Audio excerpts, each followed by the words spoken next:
Bonjour. Alors, Bonjour. bonjour. Je sais pas si on entend. Voilà. Ça va comme ça? Moi, ça va, vous m'entendez? Oui, on t'entend. Ben, je vais rapprocher. Oui, en fait, on essaie.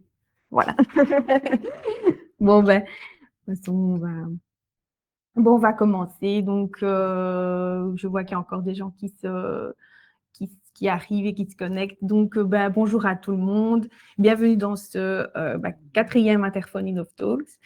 Donc ici, aujourd'hui, ben, on va aborder le sujet de la blockchain, de la tokenisation. Donc ce webinaire est proposé par Interphone en collaboration avec l'Infopôle. Donc moi, c'est Laura Dvorak, je suis marketing manager chez Interphone. Donc Interphone, c'est un opérateur 100% dédié aux entreprises. Et nous proposons des solutions en centre téléphonique, en téléphonie mobile et en connexion Internet professionnelle. Et donc, je vais laisser Sabrina de l'Infopôle présenter l'Infopôle et se présenter. Bonjour à tous. Du coup, Sabrina Fernandez, je suis project manager à l'Infopôle. L'Infopôle, c'est le cluster wallon du numérique. Nous pouvons vous accompagner si vous avez des projets dans le numérique ou si vous êtes à la recherche de prestataires. Et voilà, nous proposons plusieurs événements durant l'année sur plusieurs thématiques touchant soit au secteur de l'industrie, de la construction, de la blockchain, de l'IA ou de toute autre technologie. Voilà.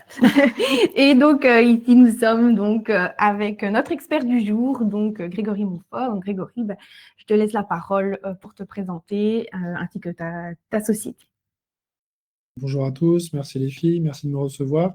Donc, je suis le CEO et fondateur de AceGood, une entreprise qui est basée sur Liège, spécialisée dans la blockchain et plus particulièrement la tokenisation. On fait de la tokenisation depuis à peu près... Enfin, l'entreprise a été créée depuis 2021. Moi, j'ai commencé la tokenisation en 2020. Et on a tokenisé pour un peu plus de 20 millions d'actifs sur la blockchain depuis. On est spécialisé dans plusieurs types de projets de tokenisation dont je vous parlerai durant le webinaire. On a reçu un prix d'innovation au CES de Las Vegas en janvier 2024 et on a fait à peu près 3 à 4 premières mondiales depuis qu'on a démarré la tokenisation, puisqu'en fait on est tout simplement une entreprise un peu pionnier dans le domaine. Et donc, vu qu'on s'attaque à des domaines qui n'ont jamais démarré la tokenisation, on fait beaucoup de premières. Super, félicitations. Merci. Je vais juste, donc avant d'entamer ce webinaire, juste rappeler, donc à la fin, il y aura une session questions-réponses. Donc, tout au long de ce webinaire, vous pouvez, en bas, vous avez un QR, vous pouvez mettre vos questions et on y répondra à la fin. Donc, je pense qu'on peut commencer. Je pense que la première question que beaucoup de gens se posent, c'est tout simplement qu'est-ce que c'est que la blockchain? La blockchain, c'est un registre distribué et décentralisé. Alors, pour faire simple, il faut imaginer que c'est un petit peu un registre numérique dans lequel toutes les informations que vous allez rentrer sont immuables, traçables et publiques. Ce qui fait qu'à chaque fois que vous allez rentrer des informations, que ce soit d'un point de vue financier ou même d'un point de vue juste informatif, elles sont consultables par tout le monde et personne ne peut les changer. Et le premier cas d'usage qu'on a eu, c'était Bitcoin, qui a permis de la blockchain Bitcoin de plutôt créer une nouvelle monnaie numérique et qui n'était pas créée et gérée par des banques centrales. Le registre des transactions était sur un réseau qu'on s'appelle le réseau Bitcoin et chacun pouvait voir qu'il avait fait des transactions. Mais ça peut marcher dans tout autre domaine. Si par exemple aujourd'hui je décide de faire des livres en format numérique sur des NFT et que c'est une bibliothèque communale qui l'utilise, on peut voir en fait que tel livre a été utilisé par tel acheteur et que donc finalement le livre par tel utilisateur, pardon, et que le livre est dans les possessions d'un tel parce qu'il est sur tel wallet. Donc en fait, c'est vraiment un registre qui est public, consultable. Le but étant d'amener de la traçabilité, la sécurité, une décentralisation pour un meilleur contrôle et aussi qu'il n'y ait pas de... Au-delà du meilleur contrôle, c'est que l'organisme centralisé va apporter beaucoup de problèmes Premièrement, il y a des problèmes de sécurisation. Dernier exemple en date, on a eu la ville de Marseille quand ils ont annoncé qu'ils étaient qu'ils soutenaient publiquement l'Ukraine. Ils ont reçu des cyberattaques jusqu'à 5 fois plus de la part de la Russie. Donc forcément, s'ils ont des serveurs centralisés, ça peut poser un problème. Il y a Free qui a été aussi piraté. Quand vous êtes sur un réseau totalement décentralisé, c'est beaucoup plus difficile parce qu'il faut pirater l'ensemble du réseau. Et en plus de ça, un réseau centralisé posait des vrais problèmes en termes de gouvernance et de services. Typiquement, là, on sort du week-end de Pâques. Si vous avez voulu faire des virements le vendredi, certains ont reçu leur argent que mardi parce que les banques étaient en week-end et qu'ils ont fait un long week-end de 3 jours. Et il y a des gens qui ont peut-être besoin de faire une transaction le vendredi et la recevoir le vendredi. Et c'est un peu le principe de la blockchain. Si je fais une transaction, comme c'est pas géré par une banque qui prend des congés, par exemple, là, on peut avoir dans la minute, on va dire, je peux recevoir mon argent. Donc ça, c'est une meilleure efficience aussi. Ok. Donc, quelque part, en 2025, les entreprises ont tout intérêt à s'intéresser justement, je pense, à ça. Absolument. Et je dirais même que ça va dépendre, on va dire, de votre type d'activité, parce que la blockchain, elle va apporter plusieurs grands cas d'usage. Il va y avoir des cas d'usage sur l'aspect financier, d'autres sur l'aspect traçabilité, d'autres sur l'aspect sécurité. Ça va dépendre en fait quels sont les besoins que vous avez. D'autant plus qu'il faut bien comprendre que la blockchain ne résout pas tous les problèmes et que des fois, ce n'est pas la blockchain qui est la meilleure des solutions. Hein. C'est pour ça qu'il faut avoir un diagnostic pour savoir quelle est la meilleure des solutions et est-ce que la blockchain est nécessaire ou pas. Mais d'un point de vue commercial, marketing, moi, je constate que la plupart des jeunes générations, donc les générations Z ou celles qui viennent d'après, tous ceux qui ont moins de 30 ans, en fait, ils sont déjà à fond dans la blockchain. Je vois des jeunes ados de 15-16 ans qui se forment au Nasdaq, à l'investissement en bourse, sur l'investissement en crypto-monnaie sur TikTok. C'est ce qui est... Moi, à 15 ans, je jouais aux jeux vidéo, je ne m'intéressais pas du tout à la finance. Aujourd'hui, les jeunes, ils ont déjà 15-16 ans, ils pensent déjà à investir, créer leur emploi. Donc, la crypto-monnaie, la blockchain, c'est quelque chose qui va être complètement standardisé d'ici quelques années. Et il arrivera un moment où si on ne propose pas un service sur la blockchain, on perdra des clients ou un public. Aussi simple que ça. Comme l'a été en fait Internet, les entreprises aujourd'hui qui n'ont pas de site Internet, de web shop ou qui n'ont pas une présence digitale perdent des parts de marché. Ce sera la même chose pour la blockchain. C'est un peu l'Internet de la valeur. Au niveau de l'utilisation de la blockchain pour les entreprises, il y a un terme qu'on entend beaucoup, c'est tokenisation. Est-ce que tu saurais nous expliquer ce que c'est la tokenisation? Absolument. La tokenisation, c'est la digitalisation de la valeur. Donc une entreprise, elle va avoir de la valeur bien spécifique. Ça peut être soit les parts de son entreprise, soit ça va être, pourquoi pas, des dettes, d'autres types d'actifs qui vont pouvoir valoriser parce qu'ils sont peut-être propriétaires d'un immeuble, d'un brevet ou de propriété intellectuelle. Il y a différents moyens d'extraire la valeur d'une entreprise. Et en fait, cette valeur-là, on peut la digitaliser et on va la stocker ou l'enregistrer plutôt sur un registre blockchain. Et on l'enregistre sous forme de jetons, qui se dit en anglais token. Du coup, c'est de la tokenisation. Ça existait, en fait, on a repris un terme qui est de la titrisation. La titrisation, c'est quelque chose qui existait bien avant la blockchain. C'est le fait de créer des titres financiers. Sauf que c'est très compliqué parce qu'il faut passer par des cabinets d'avocats, des agences de notation et énormément d'intermédiaires centralisés en plus de ça. Donc, ça coûte très cher et donc, c'est pas ouvert à tous les budgets. Et en plus de ça, c'est valable que sur certains titres. Donc, typiquement, en Europe, on va avoir l'Euronext qui va coter des titres financiers qui seront soit des actions d'entreprise, soit des titres obligataires. Et c'est tout. La blockchain, en fait, elle peut, si aujourd'hui vous êtes propriétaire d'un immeuble ou d'un titre de propriété, que ce soit d'un tableau ou d'une propriété intellectuelle de quelque chose qui vaut 500 000 euros, vous ne pouvez pas le coter à l'Euronext. Alors qu'en tokenisation, on peut tout mettre sur la blockchain tant que ça a de la valeur. Tout ce qui a de la valeur est un actif, et donc on peut le tokeniser.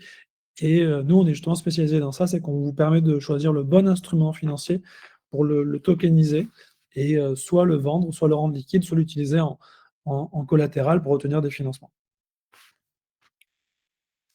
Ok.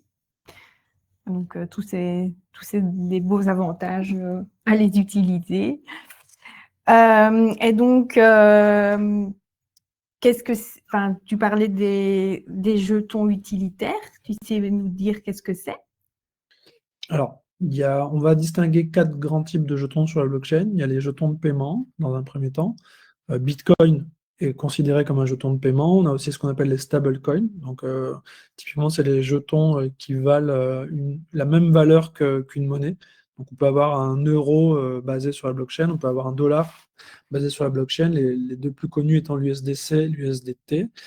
L'USDC, petite mention importante, est régulé en Europe. Donc, en fait, vous avez aujourd'hui, en tant qu'entreprise, la possibilité d'avoir un compte crypto USDC et vous pouvez faire des virements USDC de votre compte crypto à votre compte en banque en toute légalité parce que c'est régulé. D'accord? Donc ça, c'est assez pratique.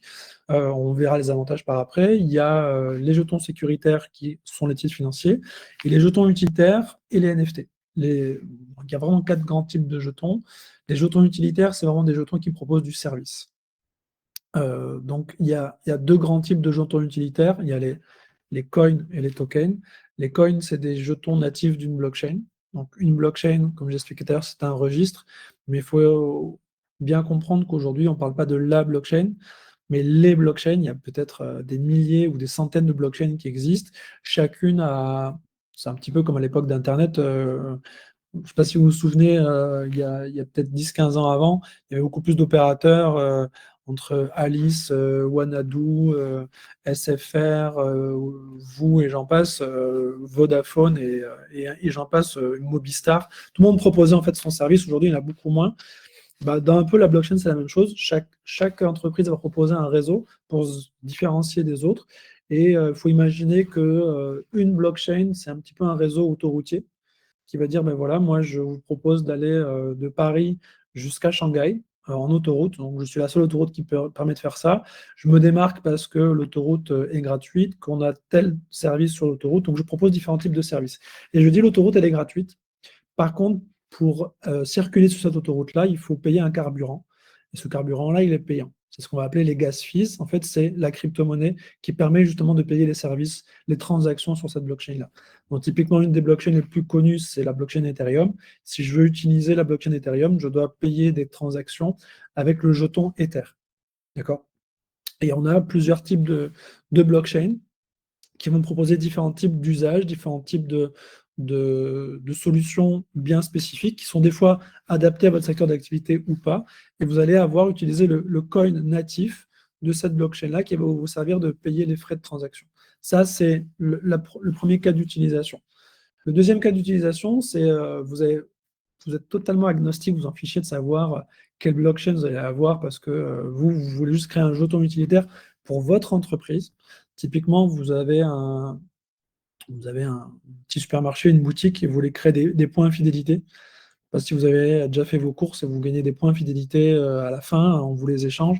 Ben là, en fait, il faut imaginer que si je décide de mettre ces points fidélité sur la blockchain, ça peut être quelque chose de transférable. Donc, typiquement, Sabrina va faire ses courses en Espagne pendant 2 semaines parce qu'elle est en vacances. Elle va tous les jours à la petite supérette pour acheter ses fruits frais pour se faire plaisir. Et en fait, elle gagne des points, sauf que elle rentre en Belgique après ses vacances et ses points, elle ne peut pas les utiliser.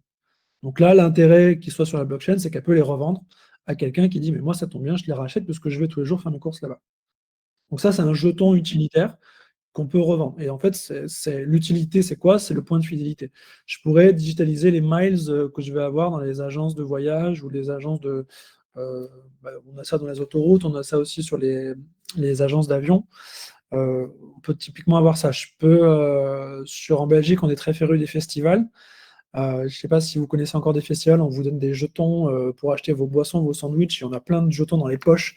C'est toujours pas pratique parce que les personnes qui n'ont pas de poche sont obligées de donner leurs jetons à quelqu'un d'autre. Et donc, il y a quelqu'un qui garde tous les jetons en plastique dans ses poches. Là, en fait, on a les jetons sur le téléphone et en fait, on peut payer. Donc, c'est vraiment un jeton qui va proposer un service utilitaire. Et donc, c'est un jeton de service. D'accord? Donc, ce n'est pas un titre financier, même s'il a une valeur, puisqu'en fait, vous pouvez échanger ce jeton-là contre un sandwich, un repas, un autre service qui, du coup, a un prix bien spécifique. Et l'intérêt, en fait, c'est que ça va être, on va aller sur quelque chose de digital, donc on va pas être sur du physique et c'est un peu plus pratique. C'est potentiellement plus facile à revendre. Et moi, je sais que quand je quitte un festival, on a toujours des jetons. J'ai encore des jetons chez moi de l'édition d'un festival d'il y a 5 ans et je ne peux pas les utiliser, je ne sais rien faire avec. Alors que là, en fait, si je pouvais les utiliser pour l'édition d'après, même si on ne me les rachète que 50%, en fait, c'est plus intéressant parce qu'ils sont sur la blockchain et je sais toujours les revendre. Voilà. Et bon, moi, voilà, comme je ne suis pas du tout dans ce domaine-là, comment ça fonctionne? C'est des applications à télécharger? C'est sur un site? Comment est-ce qu'on a ces jetons utilitaires, en fait? Ça se fait en 2 étapes. Il y a d'abord ce qu'on appelle l'émission marché primaire. Donc, c'est-à-dire que vous allez vendre les jetons dans un premier temps. Ça se fait ça peut se faire sur une plateforme comme la nôtre, Icefun, donc créer des jetons en marché primaire. Sinon, vous pouvez le faire sur d'autres types de plateformes, ça vous coûtera aussi plus cher. Ça va dépendre en fait quel est votre marché, hein, parce que si vous visez un marché international, c'est peut-être plus intéressant d'aller les vendre sur des grandes plateformes qui touchent des millions d'utilisateurs. Si par contre vous visez que la Wallonie, il n'y a peut-être pas besoin, Binance s'en fiche totalement de vendre vos jetons si c'est vous intéressez que à votre marché à Louvain-la-Neuve. Oui. Ça, c'est plus intéressant que nous, on vous propose la plateforme. Donc vous allez émettre vos jetons. Il y a des dispositions légales qui sont très simples. C'est la première, c'est de faire un KYC, donc c'est ce qu'on appelle une vérification d'identité, Know Your Customers, parce que vous allez avoir des gens qui vont acheter des jetons et qui vont pouvoir potentiellement les échanger contre un service. Donc c'est un petit peu pour vérifier l'identité et lutter contre le blanchiment d'argent. Mais ça, c'est pas que pour la crypto, hein. C'est à partir du moment où vous ouvrez n'importe quel compte en banque ou autre, ou opérateur de téléphonique, c'est la même chose. Et on doit fournir un white paper. Donc un white paper, c'est un document qui va expliquer en fait l'utilité de ce jeton-là.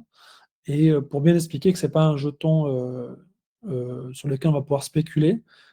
Ici, si je décide d'acheter un jeton de festival, que je l'achète à 1 euro, ça sert à rien que je le garde 10 ans en espérant que ça fasse 10 000 euros. C'est pas fait pour ça. C'est un jeton que je pourrais changer que contre des sandwichs et des boissons. Donc, il n'y a pas de spéculation, il y a un service. Et tous ces services-là sont bien expliqués dans le white paper.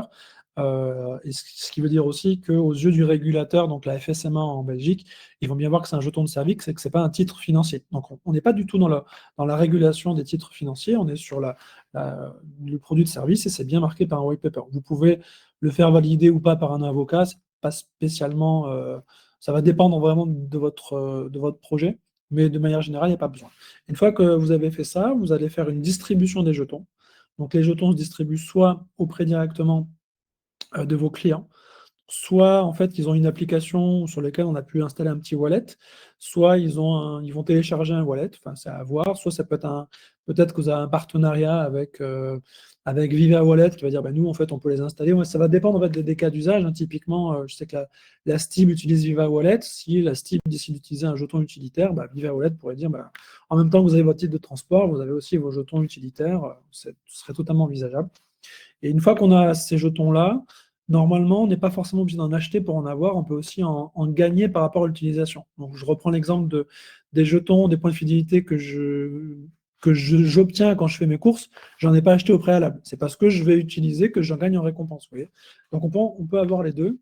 Et normalement, c'est censé être prévu dans le white paper, il est censé avoir une deuxième plateforme pour organiser un marché secondaire. Et donc là, on peut avoir soit une marketplace qui serait privée auprès de l'entreprise, soit une marketplace plutôt publique, ce serait une bourse d'échange de crypto-monnaie, où là, je pourrais en fait revendre mes jetons parce que je n'ai plus besoin de ces jetons-là et je les revends à quelqu'un d'autre qui pourrait me les acheter. Une fois qu'on a fait ça, en fait, c'est assez facile. Alors, il n'y a pas besoin que ce soit... Ça va dépendre encore une fois de votre public. Si vous visez un public qui est très Web3, crypto, c'est important d'utiliser le mot wallet, blockchain, crypto.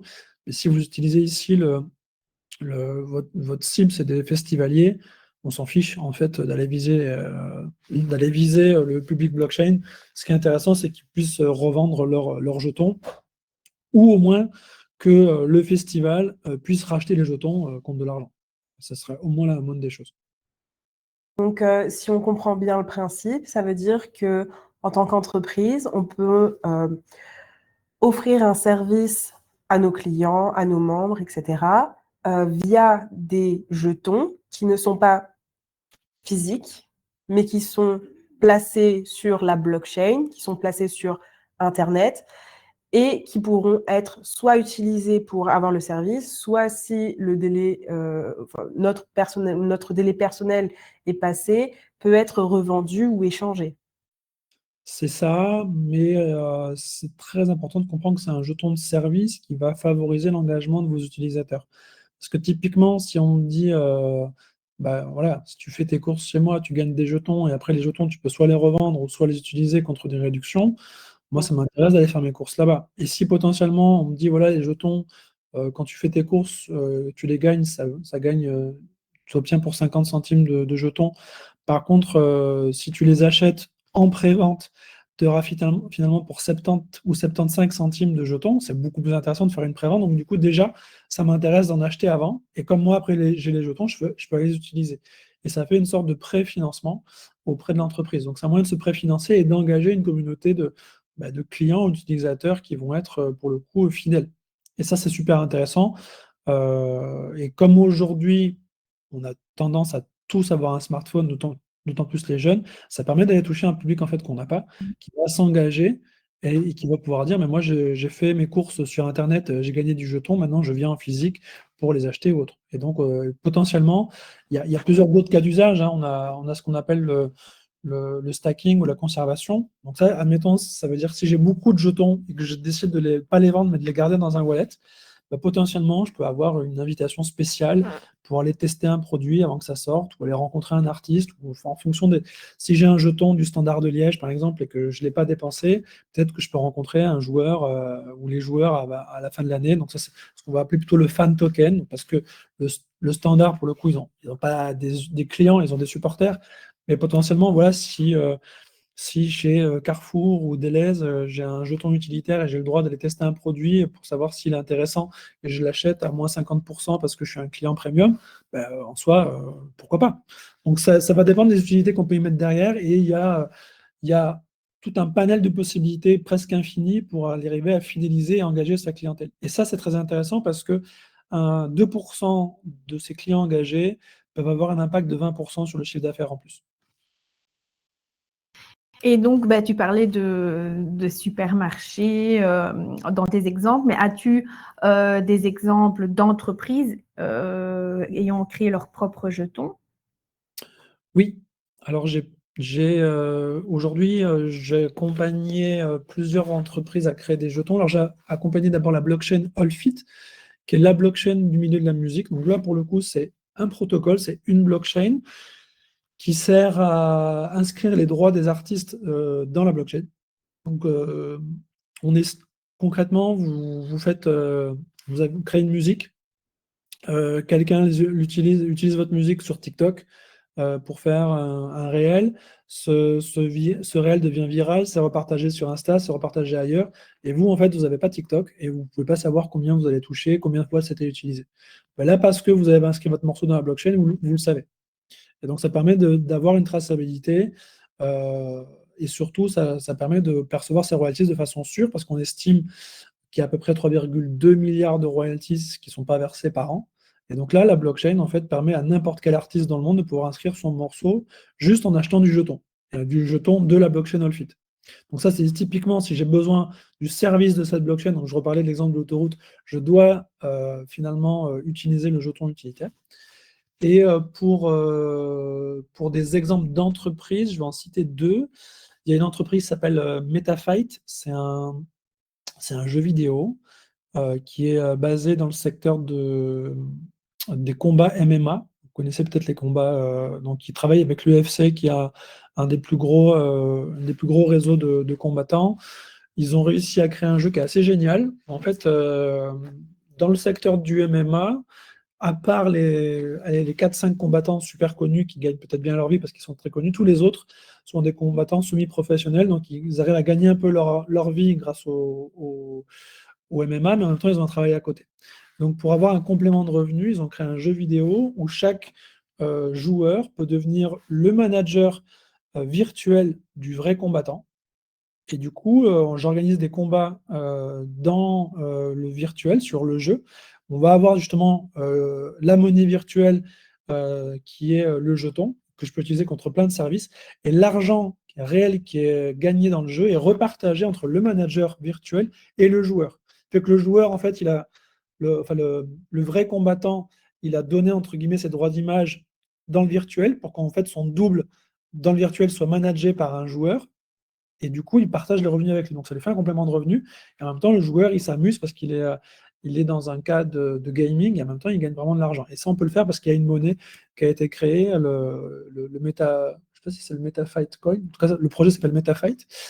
Et j'ai un autre projet utilitaire. Là, on est sur une agence de voyage qui fait du sur-mesure pour ses clients et qui a eu l'envie de se financer. Au début, ils voulaient faire une augmentation de capital et finalement ils se sont dit on va peut-être créer une sorte de jeton utilitaire, donc qui serait un peu des points de fidélité, des miles quelque part.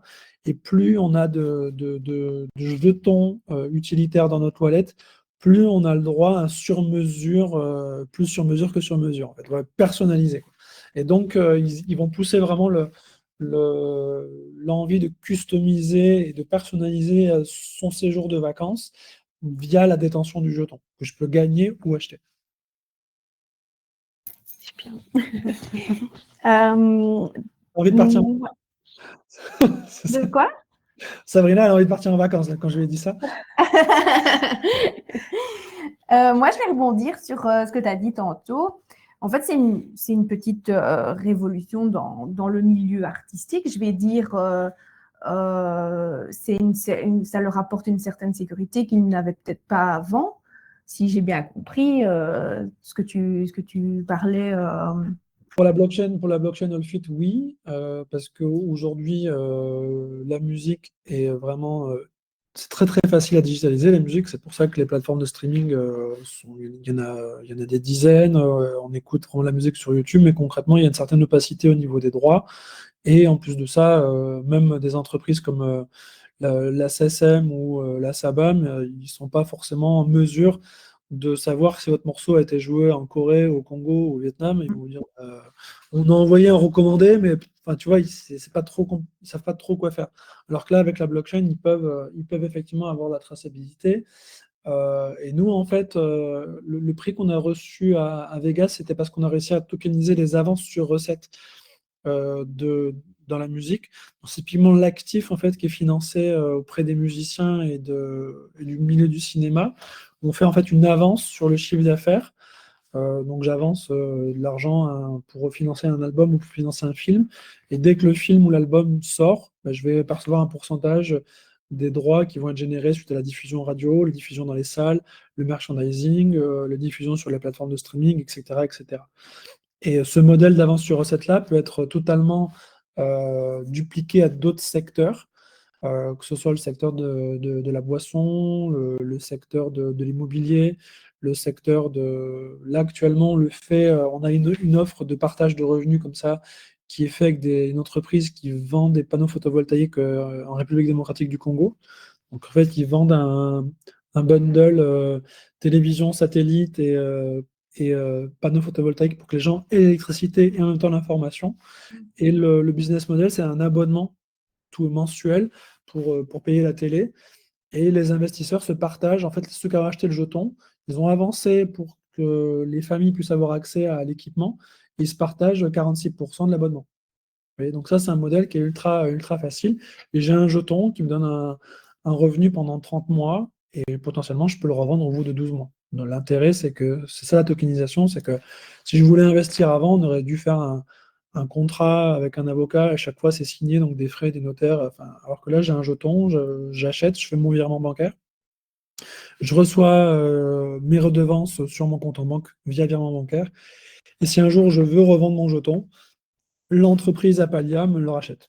Donc ça, c'est aussi quelque chose qui se diversifie énormément. On a de plus en plus de demandes en Belgique, en Europe.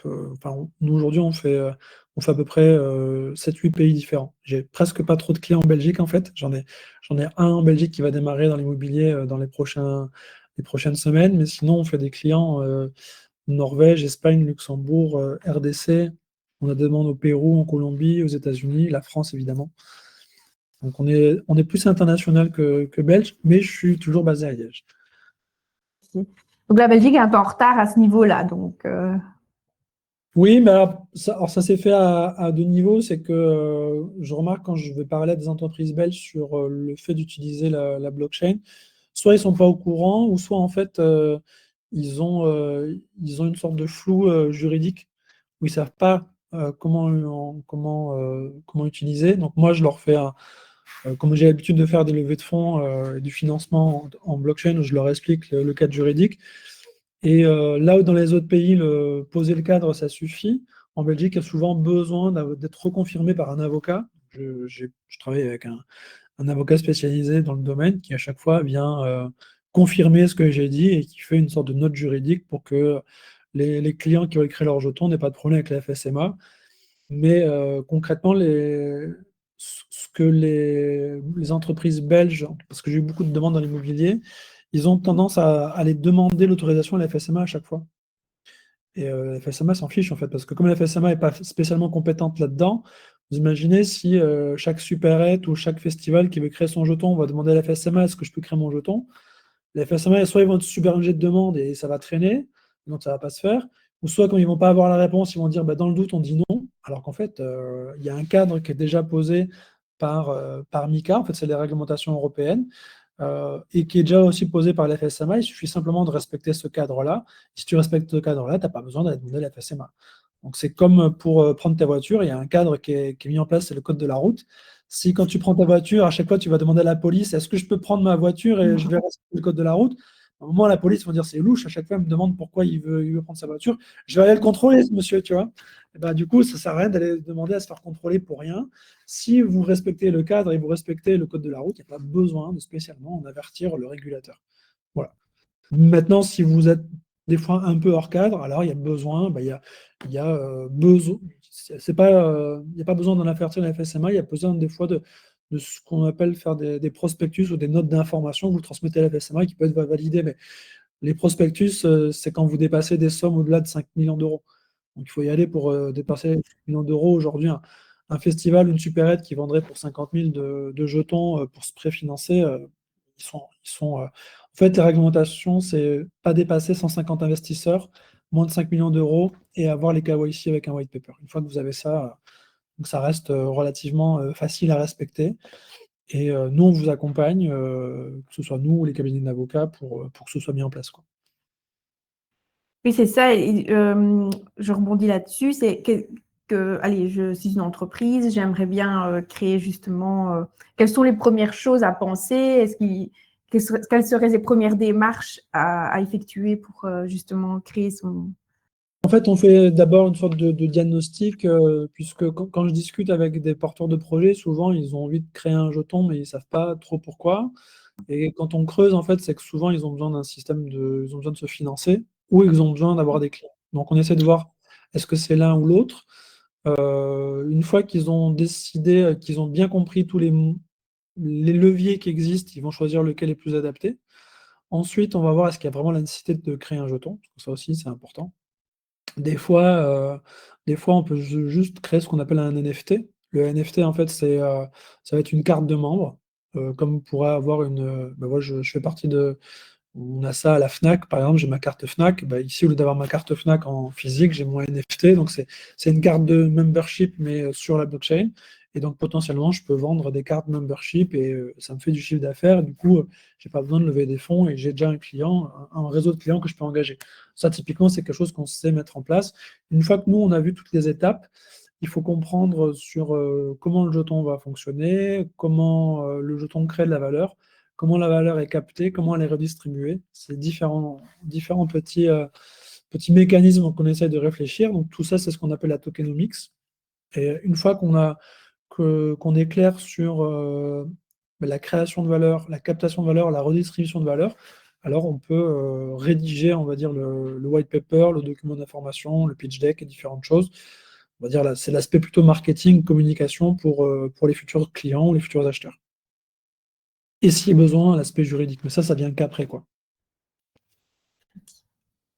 Je pense que c'est peut-être, avant d'arriver à la fin, c'est peut-être le moment justement de présenter le QR code, si c'est possible, de l'Infopôle, si ça ne perturbe pas trop le... la discussion. Parce que justement, si vous avez une idée de projet ou alors que vous souhaitez vous faire accompagner, nous, on peut vous aider, que ce soit dans le cadre de la blockchain, on finance 10 diagnostics à 90% pour pouvoir réaliser un projet blockchain. Donc, ce sont des diagnostics qui vont établir les contours de votre projet et voir s'il y a une utilité à la blockchain ou pas. Mais l'Infopole peut aussi vous accompagner sur la recherche de votre prestataire, de votre partenaire pour différents projets dans le domaine du numérique. C'était la petite entracte. Ok. Ben, je vais laisser encore un petit peu les gens ont le temps de scanner.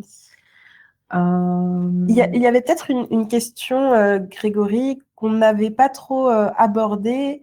Simplement, est-ce que tu saurais expliquer ce qu'est un security token? Oui, un security token, c'est un titre financier qui est sur la blockchain.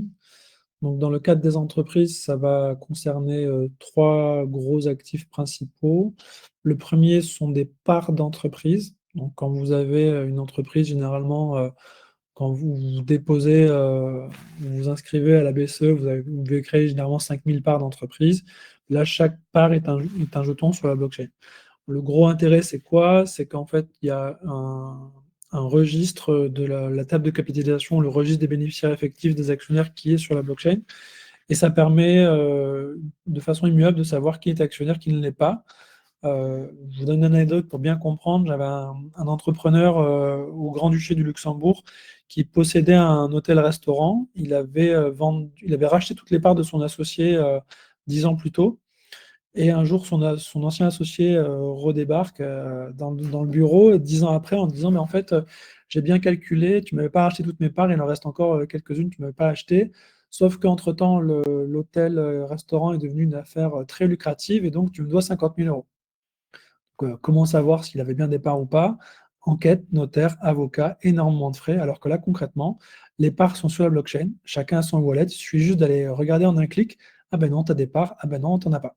Tu vois, ah ben oui, tu as des parts, ah ben non, tu n'en as pas. Donc c'est assez simple. Et il y a aussi en fait la notion de smart contract. Le smart contract, en fait, c'est le contrat intelligent. Quand vous avez des parts d'entreprise, légèrement ce qu'on appelle un pacte d'actionnaires. Et donc, en fait, toutes les différentes clauses du pacte d'actionnaires sont reprises dans le smart contract, ce qui fait que si vous voulez céder des parts, soit le pacte d'actionnaires le permet, et en fait en un clic, vous allez céder vos parts, soit le pacte ne permet pas et vous ne pouvez pas céder vos parts. Alors que dans le monde traditionnel, il faut faire une dizaine d'étapes au préalable qui vont être vérifiées du tout par des avocats, par des notaires. Ça veut dire en fait des frais. Des fois, quelqu'un qui va vouloir vendre pour 10 000 euros de ses parts de capital, ça va lui coûter 5 000 euros en frais d'avocat et à notaire. Donc il dit limite, bah, tant pis, c'est pas grave, je ne vends pas mes parts.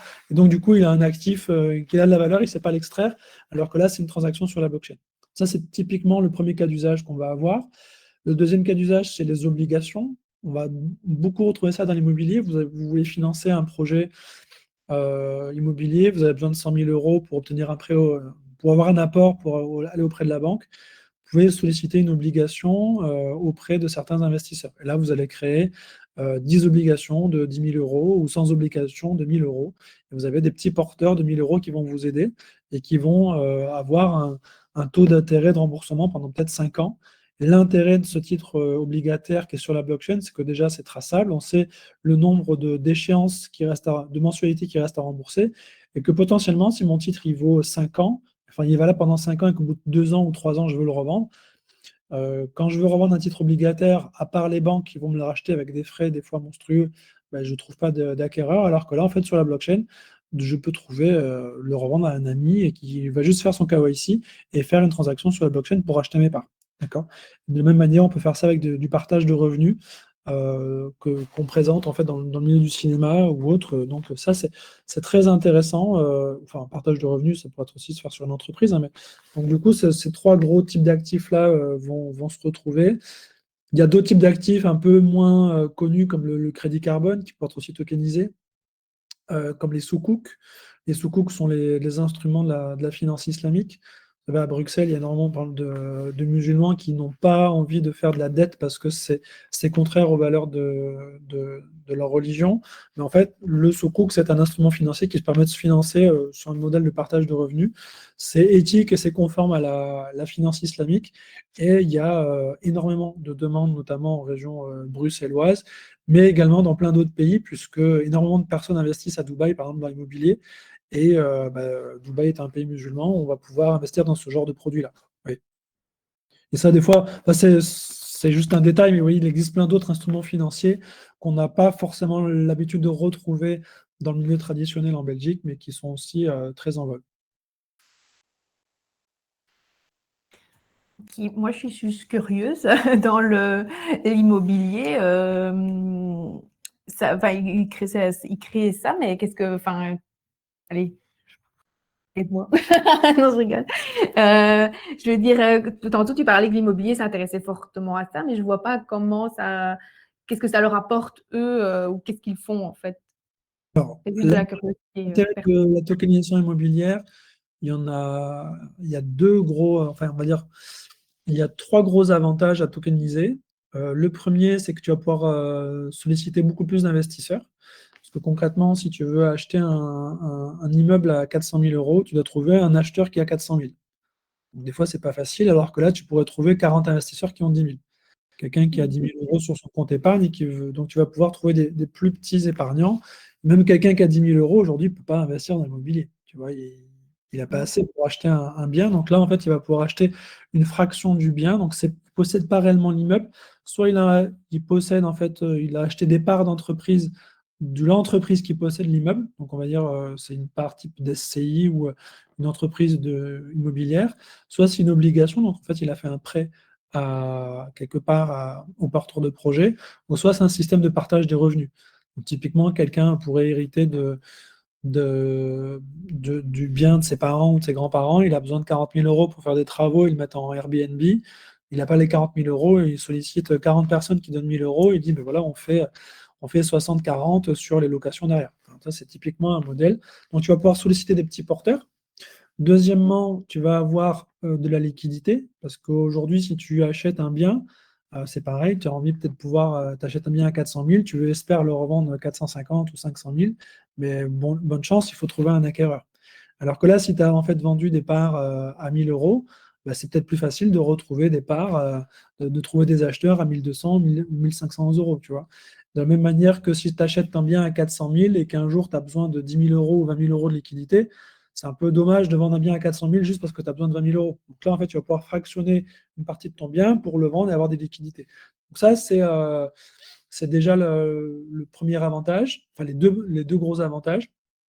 Et le troisième plus gros avantage, c'est que avec la tokenisation, vu qu'il y a moins d'intermédiaires et que tout est automatisé, tu gagnes en fait plus de temps. Donc pour les promoteurs immobiliers qui, par exemple, ont l'habitude de faire un achat de biens par mois, là, ils pourraient peut-être en faire deux ou trois. Donc forcément, ils arrivent à faire plus de marge et donc plus de chiffre d'affaires. Puisqu'on arrive à faire plus d'opérations, vu que ça coûte moins cher et que c'est plus rapide.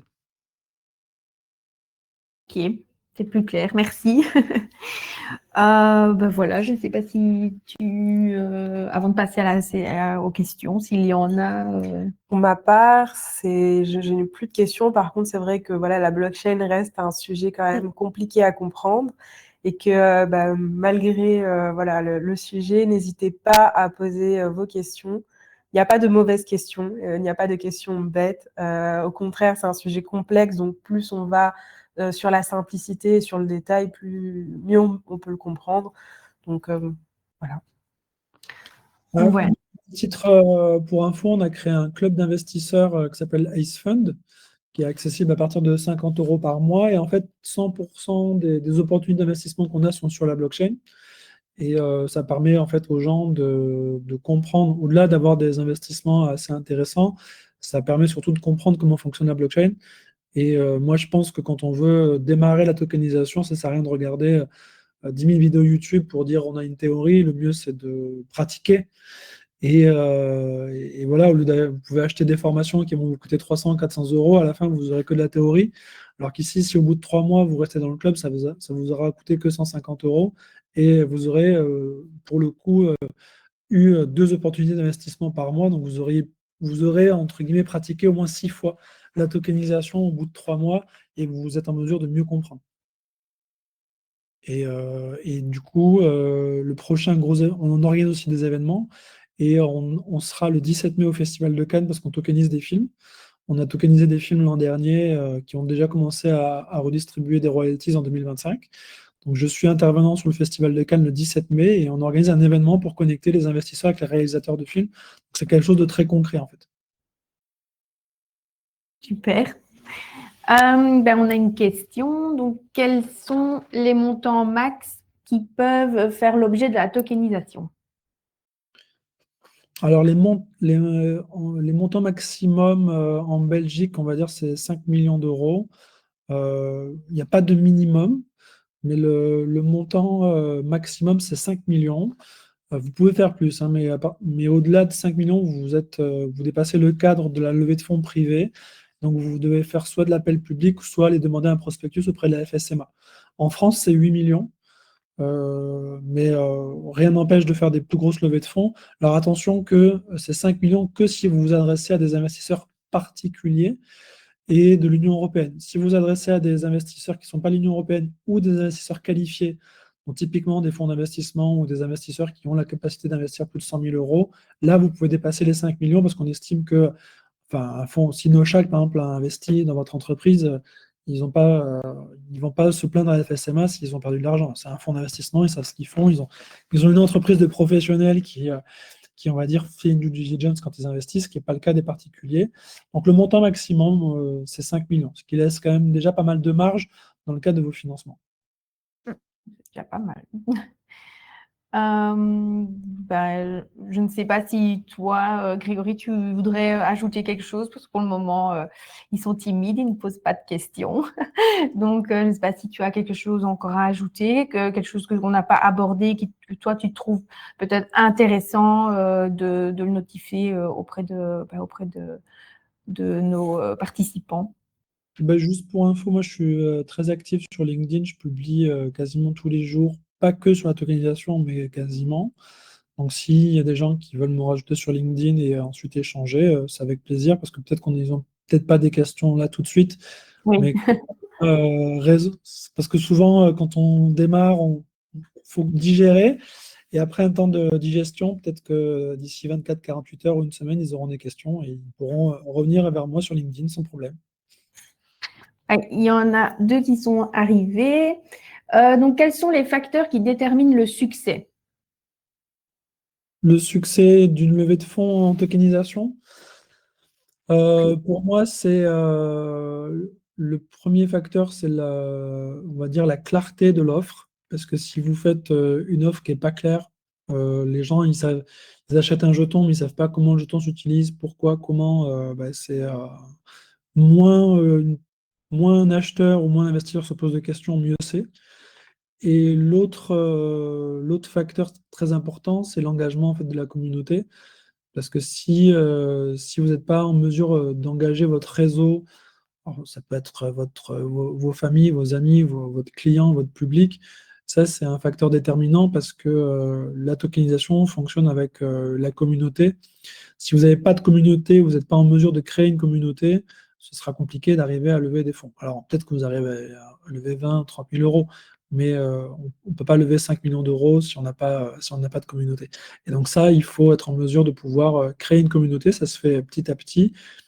La tokenisation peut être un levier d'engagement communautaire, mais il y a d'autres types d'autres types de leviers qui n'ont rien à voir avec la tokenisation, que ce soit les réseaux sociaux, le marketing, la communication et plein d'autres choses. Et ça, c'est un facteur clé. Ok, merci.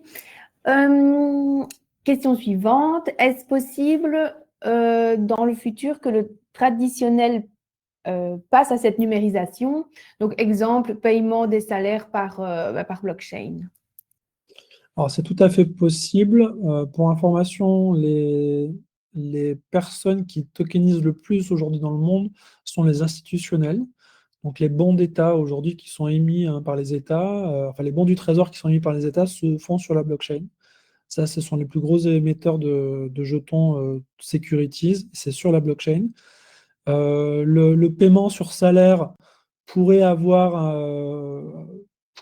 pourrait se faire. Alors, je ne sais pas quel serait vraiment l'intérêt, mais oui, ce serait possible. Moi, ce que je crois surtout, c'est que si un actif n'est pas sur la blockchain, il est possible que dans 5 ans, des investisseurs disent, moi, ça ne m'intéresse pas parce que je ne suis pas sûr que c'est le vrai. Que ce soit pour investir dans de l'art, dans des t-shirts de collection, dans une bouteille de vin de collection, dans de l'immobilier, ils vont dire, mais c'est pas sur la blockchain, donc je suis pas sûr que c'est pas le vrai, c'est pas sécure, et donc j'investirai pas. Et ça, en fait, c'est déjà le cas pour certains investisseurs qui sont aguerris, mais ça reste une minorité. Mais au vu de l'adoption massive de la blockchain et de la tokenisation, on va y être de plus en plus. Question suivante. Donc, c'est dans, sera-t-il possible d'avoir le replay? Donc, oui, il y aura le replay. Il sera envoyé par mail aux participants et alors il sera aussi disponible sur le YouTube d'Interphone. Je ne sais pas si vous le mettez quelque part. On pourra aussi le publier voilà. sur Infopole, le YouTube d'Infopole. Voilà, vous pourrez le regarder à votre aise. Mais il y a quelqu'un qui nous dit merci beaucoup pour toutes les explications. Et alors, petite question, la tokenisation est-elle différente du crowdfunding? Alors, oui. Dans le principe, si on estime que la tokenisation, c'est simplement mettre sur la blockchain, si on part du principe qu'on va vendre à plusieurs personnes, ça reste quelque part une sorte de financement participatif. À la seule différence que la tokenisation, c'est l'aspect digital. On pourrait faire du crowdfunding tokenisé, mais le crowdfunding tel qu'il est mentionné d'un point de vue légal, c'est de l'appel public à l'épargne. C'est-à-dire qu'en fait, on s'en fiche d'avoir 150 personnes minimum, on peut en avoir 2000, c'est aucun problème. Et le crowdfunding, on pourrait dépasser les 5 millions d'investisseurs. Donc en fait, typiquement, si vous voulez faire une levée de fonds, rien ne vous empêche de faire une levée de fonds privée tokenisée dans un premier temps, et ensuite de faire une levée de fonds publique en crowdfunding. C'est tout à fait envisageable. Mais l'aspect crowdfunding, il faut aller sur des plateformes régulées, et des fois, quand quelqu'un a juste besoin de lever 30 000 ou 50 000 euros avec sa communauté, peut-être la tokenisation suffit. Et quand ils veulent aller faire du financement participatif, ils peuvent aller sur du crowdfunding. Alors, ça, c'est sur l'aspect public-privé. Maintenant, le crowdfunding n'est pas tokenisé. Ça veut dire que généralement, vous n'achetez pas de titres financiers, sauf quand vous faites du private equity en crowdfunding. Le crowdfunding, souvent, c'est assimilé à une sorte de financement participatif un peu volontaire où je finance un album et en contrepartie, j'ai un album, un pins parlant. Ouais, c'est sympa, mais j'ai pas un vrai droit financier sur le projet. Et surtout, je peux pas le revendre. Il n'y a pas de marché secondaire. Donc, même si j'ai acheté un droit qui me donne de l'argent, il y a des entreprises qui font ça, comme We Do Good. Vous pouvez vous financer en financement participatif de partage des revenus. Vous avez un contrat. Et en fait, vous êtes obligé d'aller au bout du contrat pendant 5 ans. Vous ne pouvez pas revendre votre contrat. Alors que nous, le fait que ce soit tokenisé, vous pouvez le revendre. Et donc, il y a un marché secondaire qui existe. Et ça, c'est pour moi le vrai game changer de la tokenisation. Et si ça vous plaît d'investir et vous dire que je ne vais pas récupérer mon argent avant 4 ou 5 ans, bah, pourquoi pas? Alors que la tokenisation, on peut le récupérer au bout de quelques mois. C'est plus intéressant. Ok. Ici, je vois qu'il y a... Ah, il y a une petite dernière. Vous avez des capital risqueurs dans la communauté? Oui, alors j'ai des VC, j'ai quelques VC qui sont pas dans le club d'investisseurs, mais j'ai soit des VC qui sont très Web3, qui vont financer des entreprises Web3. Sinon, en fait, c'est par secteur d'activité, puisqu'on on finance aujourd'hui des projets dans le secteur agricole. Et on a des VC, typiquement, enfin, c'est pas que des VC, hein, c'est des institutionnels qui financent des projets dans le secteur impact en général. On a d'ailleurs un fonds d'investissement agro qui est dans le club, c'est les seuls. Sinon, on travaille avec des incubateurs et accélérateurs de startups qui, eux, sont connectés à des VC plutôt pour le secteur des startups. Ça va clairement dépendre de votre secteur d'activité parce que chaque venture capitaliste a ce qu'on appelle une thèse d'investissement. Et par exemple, je vais pas, si votre entreprise est dans le pharmaceutique, Je ne vais pas aller voir un VC qui fait de l'entertainment. Non. Et inversement, il y a des VC spécialement spécialisés dans le pharmaceutique, dans le médical ou dans la deep tech. Il y en a plusieurs. Donc, j'en ai quelques-uns, mais à part faire 4-5 intros par email, c'est la seule chose que je puisse faire. Donc, ce n'est pas vraiment des gens qui participent à nos levées de fonds pour le moment. Bah ici, bon, on va tout doucement, je pense, clôturer s'il n'y a pas de nouvelles questions. Non, apparemment. De toute façon, bah, comme Grégory vous l'a dit, n'hésitez pas à le recontacter ou à nous contacter. On vous mettra en relation. Mais si vous avez des questions qui arrivent par après, ben voilà, vous pouvez toujours nous le recontacter ou nous contacter. Voilà, je pense que si vous avez quelque chose encore à rajouter. 5 minutes. Pour moi, c'est très clair. Merci beaucoup à Grégory pour cette participation aujourd'hui. Merci à Laura pour l'invitation à Interphone et ce travail ensemble. Ça a été un plaisir. Oui, merci à vous. Merci à vous, à tous les deux. Bonne journée à tous et à très bientôt. À très bientôt. Merci pour tes explications claires. Ah, alors, je pense qu'il était déjà parti. Mais en tout cas, merci. C'était super intéressant et je pense que voilà, nos participants auront un petit peu appris aujourd'hui. Même moi, je suis super contente. C'était super clair. Un tout grand merci et voilà, une bonne journée à tout le monde. À très bientôt. Au revoir. À bientôt. À très bientôt. Au revoir.